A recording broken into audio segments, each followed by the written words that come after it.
Hello students, welcome to my class. এবারে আমি যে ভিডিওটি করতে যাচ্ছি সেটা হচ্ছে ইংরেজি গ্রামারের উপর all tenses of English grammar with easy tricks. অর্থাৎ এই যে আমার টেন্স যে কাল, যেটা সম্পর্কে আমরা অনেক সময় অনেক অসুবিধার সম্মুখীন হয়ে থাকি, তো এর জন্য যে সহজ ট্রিক্সটি নিয়েছি তার জন্য আমাকে একই ভিডিওতে 12টি জিনিস করতে গেলে আমরা ইলাবোরেটলি এক এক করে এক একটি এক্সাম্পল দিচ্ছি, যাতে আমার জীবনেও কোনোদিন আর অসুবিধার সম্মুখীন না হয় টেন্স সম্পর্কে। তো প্রথমে আমরা জানি টেন্সকে তো আমরা ইংরেজিতে প্রধানত কয়টি ভাগে ভাগ করেছি? 3টি ভাগে, present tense, past tense, future tense. ঠিক আছে, তো প্রেজেন্ট টেন্সকে আমরা প্রত্যেকটা টেন্সকে আবার 4 ভাগে ভাগ করেছি।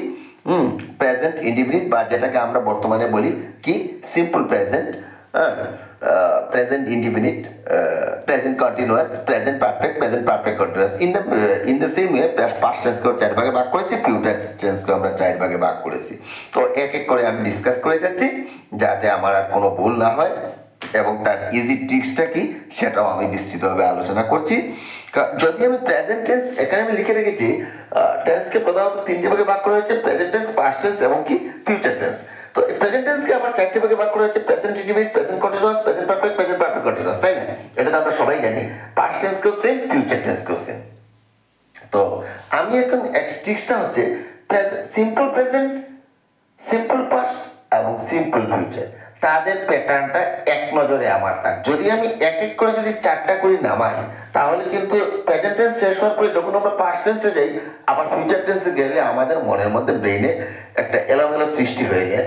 তাই জন্য আমি একদম আমার চোখের সামনে যাতে বিস্তৃত টু দি পয়েন্ট আনসার এসে যায়, সেজন্য আমি করছি কি, এখানে আমরা দেখতে পাচ্ছি যে প্রেজেন্ট টেন্সকে আমরা 4 ভাগে ভাগ করেছি, পাস্ট টেন্সকে 4 ভাগে ভাগ করেছি, ফিউচার টেন্সকে আমরা 4 ভাগে ভাগ করছি। আমার মনে থাকার জন্য আমি প্রথমে যে আমরা প্রেজেন্ট ইনডিফিনিট, যেটাকে আমরা সিম্পল প্রেজেন্ট বলি, বা প্রেজেন্ট পাস্ট ইনডিফিনিট যেটাকে সিম্পল পাস্ট বলি, বা ফিউচার ইনডিফিনিট সেটা সিম্পল ফিউচার বলে থাকি। তো 1 নম্বর, 2 নম্বর, 3 নম্বর থেকে আমি একটা একটা পয়েন্ট নিলাম, পাস্ট থেকে আমি একটা একটা পয়েন্ট নিলাম, ফিউচার থেকে একটা একটা পয়েন্ট নিলাম। তখন আমাদের চোখের সামনে পরিষ্কার ভেসে উঠবে যে ফর্মুলা কোনটাতে কি এবং তার এক্সাম্পলটি কি। তাহলে আমার আশা করি এটাতে আর কোনো কনফিউশন থাকবে না। যদি এটাতে আমার কনফিউশন থাকে তাহলে আমার correct tense, narration, voice change আমি কোনো কিছুই করতে পারবো না। তো এখানে দেখলাম প্রথমে সিম্পল প্রেজেন্ট। সিম্পল প্রেজেন্টের ফর্মুলা কি? এই যে এস মিন্স কি সাবজেক্ট, বি মিন্স কি ভার্ব এবং ও মিন্স অবজেক্ট। অর্থাৎ সিম্পল প্রেজেন্টে থাকবে আমরা জানি সিম্পল প্রেজেন্ট কাকে বলে? যে কাজ প্রতিনিয়ত সদা সর্বদা অভ্যাসগত বা হ্যাবিচুয়াল, যে কাজ সর্বদা হয় তাকে প্রেজেন্ট ইনডিফিনিট টেন্স বলে না, বা সিম্পল প্রেজেন্ট বলে। যেমন এখানে কাছে কি সাবজেক্ট, প্রথমে কর্তা, যে কোনো আমাদের ইংরেজি ট্রান্সলেশন হোক আর যে কোনো ল্যাঙ্গুয়েজে হোক, আমরা প্রথমে সাবজেক্ট, এরপরে হবে ইংরেজিতে ভার্ব, এরপরে অবজেক্ট। কিন্তু একটা কথা মনে রাখতে রাখবে, এখানে একটু ডিফারটা কি, যদি সে থার্ড পারসন হয় তাহলে থার্ড পারসন সিঙ্গুলার নাম্বার আমরা জানি প্রেজেন্ট ইনডিফিনিট টেন্সে ভার্বের সঙ্গে কি বসে? এস অথবা ইএস বসে, তাই না? তো এখানে আমি দেখলাম একটা এক্সাম্পল দিয়েছি, যেমন পৃথিবীর সূর্যের চারদিকে ঘুরে, তাই না? যেমন দা আর্থ মুভ না হয় কি হলো, যেহেতু এটা third person plus singular number, তো earth moves around the sun. Okay, একটা এক্সাম্পল আমার মনে রাখলে আলটিমেটলি আমি আরো 25টা করতে পারবো, কোনো অসুবিধার সম্মুখীন নেই। তো এখানে আমার ডিফারেন্সটা একবার চোখে নজর রাখতে লাগবে। তিনও ক্ষেত্রে প্রথমে কি সাবজেক্ট, ওকে। এরপর দেখলাম সিম্পল প্রেজেন্টে কি আছে? ভার্ব ভি1 না, পাস্ট টেন্স সিম্পল পাস্টে কি আছে? ভি2। ডিফারেন্সটা মনে থাকতে লাগবে। যেমন এখানে কিন্তু আবার ফিউচার টেন্সে জাস্ট একটু ব্যতিক্রম, ভার্বের জায়গায় শ্যাল অথবা কি উইল, আর অবজেক্ট কিন্তু তিনও জায়গায় সেম। তাহলে আশা করি আমাদের চোখে ভেসে উঠছে যে কি কি জিনিস আমার ডিফারেন্স আছে সিম্পল প্রেজেন্ট, সিম্পল পাস্ট এবং সিম্পল ফিউচারে। যেমন আমি এখানে নিয়েছি কি সিম্পল পাস্টে, I went to your home yesterday, আমি গতকাল কি করেছি তোমার বাড়ি গিয়েছিলাম, তোমাদের বাড়ি গিয়েছিলাম। আই ওয়েন্ট গো না হয়ে কি হয়েছে ভার্বের V2 ফর্ম হয়েছে, সেটা তো আমরা জানি V1 V2 এবং V3 ফর্ম, প্রেজেন্ট পাস্ট এবং পাস্ট পার্টিসিপল, এটা তো আমরা লোয়ার ক্লাসে পেয়েছি না। তো এখানে গো না হয়ে কি হলো ওয়েন্ট, হ্যাঁ, your home object and yesterday, এরপর তো যা আছে তা থাকলো। আর নিয়মটা আমার রুলটা মনে রাখতে লাগবে। সিম্পল ফিউচারে কি subject plus shall oblique will plus object. তো সাবজেক্ট কি, সাবজেক্ট ধরে নিলাম হি, শ্যাল অথবা উইলের মধ্যে লাগলো হির লগে will, he will do the sum, সে অঙ্কগুলো কি করছে করিবে, উইল ডু দি সাম। যে কাজ বর্তমানে হয় তাকে বলি আমরা সিম্পল প্রেজেন্ট, সিম্পল পাস্ট। যে কাজ অতীতে হয়ে গিয়েছিল আর যে কাজ ভবিষ্যতে হইবে, আমি অঙ্কগুলো কি করব করিব। আর এটাতে কি হয়েছিল I went to your home yesterday, আমি গতকাল তোমার বাড়ি গিয়েছিলাম, লোবালাম। আর এটা তো সবসময় চিরন্তন সত্য, the earth moves round the sun, হয়ে গেল সিম্পল। বাস আমার স্ট্রাকচারটা যেন কোনো ব্যতিক্রম না হয়, এটা হয়ে গেলে আমার প্রেজেন্ট টেন্সে সিম্পল প্রেজেন্টের ক্ষেত্রে আমার তিনও ক্ষেত্রে ওকে হয়ে গেল। নেক্সট থাকলো আমার,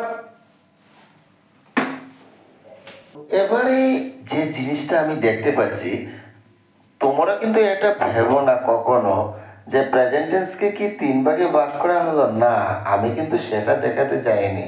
আমি দেখাতে চেয়েছি যে আমার কিভাবে অতি সহজে আমার মস্তিষ্কের মধ্যে সেটা সিম্পল পাস্ট এবং ফিউচারে একটি একটি করে নিয়েছি, যার জন্য কয়টি পার্ট হবে, আরো 2টা পার্ট হবে না। তো সিম্পল প্রেজেন্ট একসঙ্গে পাস্ট নিলাম, সিম্পল পাস্ট নিলাম, ফিউচার পাস্ট নিলাম। এবারে প্রেজেন্ট টেন্স থেকে নিয়েছি প্রেজেন্ট কন্টিনিউয়াস, এখান থেকে নিয়েছি পাস্ট কন্টিনিউয়াস, এখান থেকে নিয়েছি ফিউচার কন্টিনিউয়াস। এখন আমাকে দেখতে লাগবে future present continuous, past continuous এবং ফিউচার কন্টিনিউয়াস এর আমার কার্যটা কি কি করতে লাগবে আমাকে। আগের ক্ষেত্রে যেরকম দেখেছি এখন দেখেছি ডিফারেন্স কি, সাবজেক্ট মানে প্রেজেন্ট কন্টিনিউয়াস মানে কি, যে কাজ বর্তমানে চলিতেছে তাকে বলি আমরা প্রেজেন্ট কন্টিনিউয়াস। পাস্ট কন্টিনিউয়াস কি, যে কাজ অতীতে চলিতেছিল। ফিউচার কন্টিনিউয়াস মানে কি, যে কাজ ভবিষ্যতে চলিতে থাকিবে, তাই তো? এটাই তো কন্টিনিউয়াসের নিয়ম। তো আমাকে প্রেজেন্ট কন্টিনিউয়াসে কি আছে, ডিফারেন্সটা কোথায়, সাবজেক্ট প্লাস বি ভার্বের সঙ্গে ING plus object. Past continuous হচ্ছে subject plus B verb ING plus object, দেখা যাচ্ছে সেম না, কোনো ডিফার নেই। আর ফিউচার টেন্সে আগের মতো সাবজেক্ট প্লাস শ্যাল বা উইল প্লাস বি ভার্বের সঙ্গে আইএনজি প্লাস অবজেক্ট। কিন্তু এখানে একটা কথা মনে রাখতে হবে যে প্রেজেন্ট কন্টিনিউয়াস টেন্সে বি ভার্ব আমার কি এম ইজ আর মনে থাকে যেন, এবং পাস্ট কন্টিনিউয়াসে বি ভার্বটা হচ্ছে ওয়াজ এবং were, that is the difference. কারণ ফর্মুলার ক্ষেত্রে দেখা যায় স্ট্রাকচারের ক্ষেত্রে সেম, কিন্তু এখানে বি ভার্ব হচ্ছে ওয়াজ এবং ওয়্যার এবং এখানে বি ভার্ব হচ্ছে এম ইজ আর। ওকে, যেমন আমি এখানে লিখলাম প্রেজেন্ট কন্টিনিউয়াস টেন্স, যে কাজ বর্তমানে চলতেছে তাকে প্রেজেন্ট কন্টিনিউয়াস টেন্স বলে। হি ইজ প্লেইং ক্রিকেট, সে ক্রিকেট খেলিতেছে,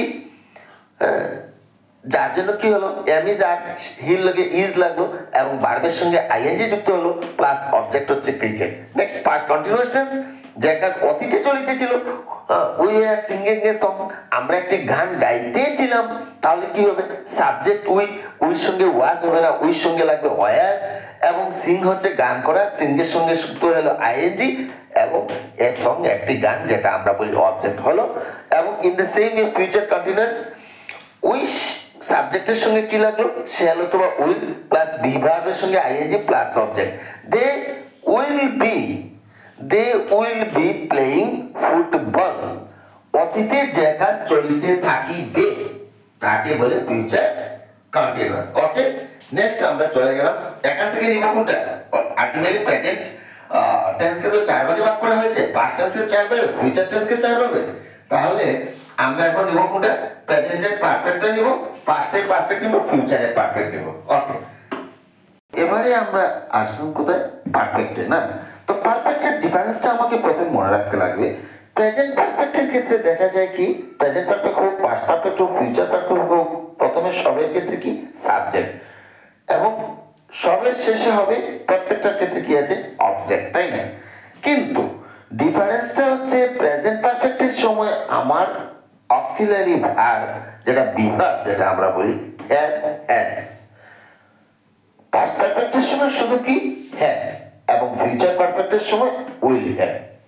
হ্যাঁ, উইল প্লাস হ্যাভ মানে উইল হ্যাভ হয়। তো এখানে দেখতে পাচ্ছি প্লাস বি3 ফর্ম। বি3 ফর্ম কিন্তু আমার তিনও ক্ষেত্রেই কিন্তু এটাই মনে রাখা প্রয়োজন যে আমার যখনই কারেক্ট টেন্স করতে যাই প্রত্যেকটা ক্ষেত্রেই কিন্তু পারফেক্টের ক্ষেত্রে কিন্তু বি3 ফর্ম হয়, যেমন do, did, done, go, went, গান, হ্যাঁ, কাম, কেম, কাম, লাস্টের বি3 ফর্ম। তো এবারে দেখলাম যে প্রেজেন্ট পারফেক্টের ক্ষেত্রে আমাকে কি আছে, প্রথমে সাবজেক্ট এরপর হ্যাভ অথবা হ্যাজের মধ্যে সিঙ্গুলার হলে তো ইয়ে লাগবে প্লাস বি3 প্লাস অবজেক্ট। যেমন they have done there lesson, তারা তাদের পাঠটি কি করেছে, শেষ করিয়াছে। যে কাজ এই মাত্র শেষ হইয়াছে, যার ফল এখনো চলতেছে, তাই না, যার তাকে বলি আমরা কি প্রেজেন্ট পারফেক্ট। তো নেক্সট আমরা দেখলাম পাস্ট পারফেক্টের সময় শুধু ডিফারেন্সটা কোথায়, হ্যাভের জায়গায় কি হয়েছে, হ্যাড হয়েছে, এটা যেন আমার মনে থাকে। প্লাস আর same to same present perfect এবং পাস্ট পারফেক্টের ক্ষেত্রে। আশা করি ভালোই লাগবে দেখে, কারণ আমরা এই টেন্স আমাদের যেই বলুন না কেন আমরা আমাদের ছাত্রছাত্রীদের একটা বিরাট একটা টেনশনে পড়ে যাই, কারণ এতটা টেন্স একসঙ্গে যখন সমষ্টিগতভাবে জড়ো হয় তখন আমাদের কনফিউশন থেকে থাকে। তো এই চকটা যদি মনে থাকে তাহলে আমার মনে হয় না আর কোনোদিনও ভুল হবে বলে। তো প্লাস বি3 প্লাস অবজেক্ট, যেমন আই হ্যাভ কি হয়েছি, কমপ্লিটেড মাই ওয়ার্ক, আমি আমার কাজটি কি করেছি, অতীতে মানে শেষ করিয়েছিলাম না, I have completed my work. In the same way ভবিষ্যতে শেষ করব, যেমন এখানে আছে কি subject plus will have plus বি3 প্লাস অবজেক্ট, হ্যাঁ, মিন্স অবজেক্ট। তো I will have completed my work by 8 PM. তো আমি রাত 8টার ভিতর, হ্যাঁ, আমি আমার রাত 8টার ভিতর কাজটা কি করব, শেষ করতে থাকবো। হ্যাঁ, তো এই যে জিনিসটা আমরা জানি টাইমের আগে এক বসে, কিন্তু এখানে হয়তো তোমরা বাইরে হয়তো কনফিউশন থাকতে পারো না। এখানে আমি পূর্ববর্তী একটি ভিডিওতে অলরেডি বলেছি যে টাইমের আগে কখন বাই বসে, যে যখন একটা নির্দিষ্ট স্পেসিফিক থাকবে যে 8টার ভিতরে আমি কাজটি করতে হবে, তখন কিন্তু আমাকে কিন্তু এক না, তখন আমাকে বাই বসতে হবে। তো আই কি বলো, উইল হ্যাভ বি3 form completed plus my work, যাই আছে অবজেক্ট নাই। আশা করি বুঝতে পেরেছো। নেক্সট হচ্ছে এই আমার কমপ্লিট হয়ে গেল সর্বমোট আমার 12টি টেন্সের যে প্রকৃত উদ্দেশ্য, যেটা আমার সাবজেক্ট ম্যাটার, এগুলা যদি আমার এই চকটা বেসে উঠে তাহলে আমাকে আর প্রতিদিন একটি একটি করে টেন্স না করে আমার ডিটেলস, আমি ভয়েস চেঞ্জে গেল আমি সাকসেস হব, নারেশনে গেল সাকসেস হব, যে কোনো টেন্স ছাড়া তোর কোনো কথাই নেই। টেন্স মানে কি কাল বা সময়, সময়ের সব কিছু আমার এটার উপরেই ডিপেন্ড করবে। এর জন্য আমি এই ভিডিওটি আজ নিজের থেকে এটি করলাম যাতে আমার ছাত্রছাত্রী কোনো অসুবিধার সম্মুখীন না হয়। যেমন এবারে আসলাম present perfect continuous, past perfect continuous এবং future perfect continuous. Present perfect continuous মানে কি, যে কাজ পূর্ব হইতে আরম্ভ করিয়া বর্তমানে চলতেছে তাকে বলি আমরা প্রেজেন্ট পারফেক্ট কন্টিনিউয়াস টেন্স, তাই না। তো এখানে আমরা দেখছি কি লেখা আছে, ফর্মুলাটা কি, সাবজেক্ট প্লাস হ্যাভ অথবা হ্যাজ প্লাস বিন এবং ভার্বের সঙ্গে আইএনজি প্লাস অবজেক্ট। হ্যাঁ, যেমন এখানে উদাহরণ আমি কি লিখেছি, I have been walking for 2 hours, আমি 2 ঘন্টা ধরে কি করতেছি, হাঁটিতেছি। বর্তমানে এখনো চলিতেছে, পূর্ব থেকে আরম্ভ করি, তাই বলে দেখো সাবজেক্ট হলো আই, হ্যাভ অথবা হ্যাজের সঙ্গে আই লোকের সঙ্গে যুক্ত হলো হ্যাভ, ফর্মুলা লাগলো বিন, ভার্ব হচ্ছে ওয়াক হাঁটা, তার সঙ্গে লাগলো আইএনজি, নির্দিষ্ট হলে সিন্স এবং অনির্দিষ্ট হলে ফর, এবং ভার্বের সঙ্গে এখানে কিন্তু 2 আওয়ার না 2 আওয়ার্স, ঠিক আছে। নেক্সট হচ্ছে পাস্ট পারফেক্ট। পাস্ট পারফেক্টের ক্ষেত্রে ডিফারেন্সটা কি, এখানে ছিল হ্যাভ হ্যাজ, এখানে এসে হলো শুধু হ্যাভ, আর কিন্তু কোনো ডিফারেন্স নাই। এই ডিফারেন্সটা চকে বসার জন্য আমি ফর্মুলাটা বানিয়ে ফেলেছি যে present perfect continuous, past perfect continuous এবং ফিউচার পারফেক্ট কন্টিনিউয়াসটার ডিফারেন্সটা কোথায়, এখানে হচ্ছে হ্যাভ হ্যাজ, এখানে হচ্ছে হ্যাড, এখানে হচ্ছে উইল হ্যাভ, আর তো কোনো ডিফারেন্স নাই। প্রত্যেক ক্ষেত্রে কিন্তু আইএনজি আইএনজি আইএনজি আছে। বাস, আশা করি মনে থাকবে। তাহলে এখানে কি লিখলাম, I had been living in this town 5 years ago, হ্যাঁ, শুধু হ্যাডটা যুক্ত হয়ে গেল। এখানে কি হলো, ফিউচার পারফেক্ট কন্টিনিউয়াস টেন্সে শ্যাল সাবজেক্ট আছে will have, I will have been living in this town after 2 months, অর্থাৎ আমি 2 মাস পর, হ্যাঁ, আই উইল হ্যাভ বিন এই শহরে কি করব, বাস করিব, উইল হ্যাভ, হ্যাঁ, ইন দিস টাউন আফটার 2 মাস 2 মাস পর। তাহলে এই চকটি তোমরা প্রত্যেকে একবার ভালো করে উঠিয়ে নাও বা স্ক্রিনশট রেখে দাও, তাহলে টেন্সের ব্যাপারে আর কোনোদিন আমাদের কোনো প্রবলেম হবে না। এরপরে আমরা চলে যাব ভয়েস চেঞ্জ, এরপরে চলে যাব narration, punctuation, determiners, all in all. প্রথমে আমাদের বেসটা কিন্তু ক্লিয়ার করতে হবে।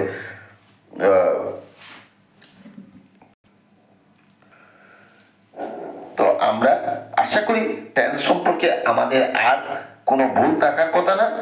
এর পরবর্তীতে দেখা হবে। তো আজ এই পর্যন্ত। যদি ভালো লেগে থাকে তাহলে লাইক, শেয়ার এবং সাবস্ক্রাইব করতে যেন ভুলো না। ধন্যবাদ।